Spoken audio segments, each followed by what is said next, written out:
What's up, guys? It's Daniel Byer. Today I want to cover some concepts on solving the 4x4. I hope that these videos are making sense and you're able to follow along. And so let's go ahead and get started, look at some examples, some solves.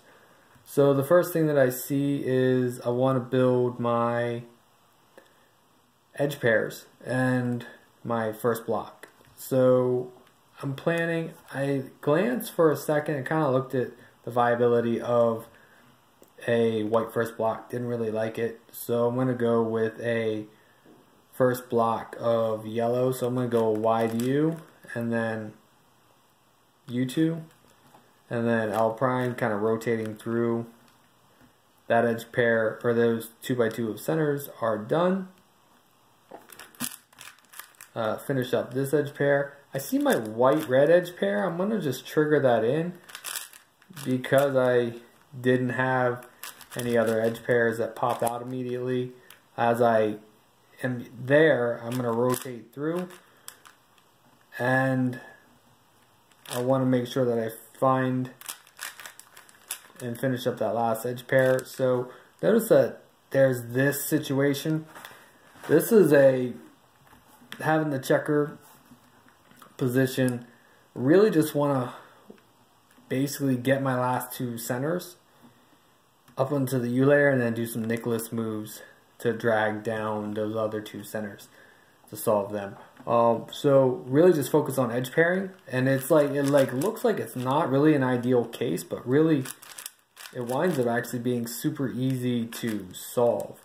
So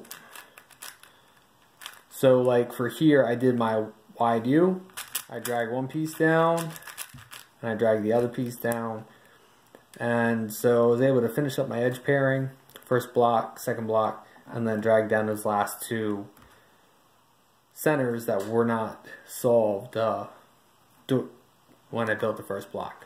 So I put no effort into doing that until like right then and there. So that's one of the cool steps. Next thing that I want to do is I see that I've got my half bar of blue, and I see that I've got this other half bar of blue I can build. I'm going to go with putting this other half bar of red down so that I can drag down the last red piece. So I have a blue and red at D and B. So I see my edge pair here. I also see that I can, so the first thing that I'm going to do is I'm going to solve this pair with RU, R prime, then a U2, and I'll be able to pair this pair up. So RU, R prime, and then a U2, and then I do L prime, U2, L. After that, that gives me a third pair, so let's actually invert that. Because when I solved the one pair with RUR, it also solved this pair. So I'm going to go RU2, R prime, solve my third pair here. Now I want to recognize whether or not I have parity. I have two. I have two good edge pairs, counting the false bar as a good pair. This is bad and that's bad. And so now I look and I have a mirror set of bow ties. So I have parity. And so what I want to wind up doing is I'm already actually set up because I have a twisted pair here. I can do wide L, U2, L prime. You see me wide L, U2, slice L, U2, wide L, L2, U2, L2, which finishes up my edge pairing, resolves parity, goes straight into my soon for CMLL. You're going to notice that my Nicholas was bad because then I do a super flip to finish up the centers. What I mean by that is it is L prime, U2, L, and then R, U2, R prime. And kind of actually conjugated that to cancel with the Nicholas that I did for solving centers. So you wind up actually being able to cancel out your Nicholas and the super flip, the super swap rather, very quickly and efficiently. And so there's a lot of moves that you can save with this method. Super cool.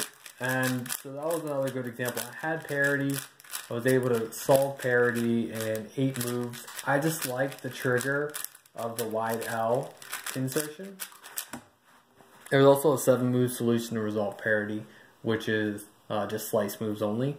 But I just kind of like that wide L or wide R prime to start.